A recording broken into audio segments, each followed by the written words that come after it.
Ridwan, warga Kalidoni Palembang, akhirnya ditangkap polisi dari Polsek Ilir Timur II.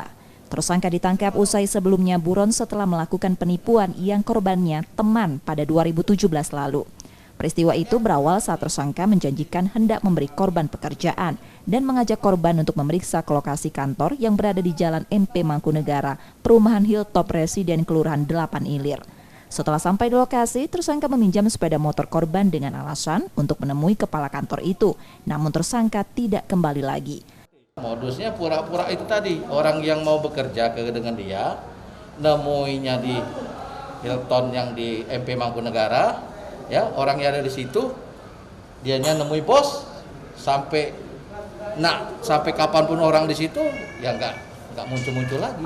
Minjem motor korban? Iya, langsung dilarikan motor tersebut. Ya 372. Ya, penggelapannya 5 tahun.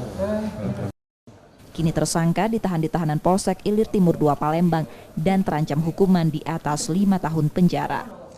Reski Oktora, Muklas Diferensial, Kompas TV, Palembang, Sumatera Selatan.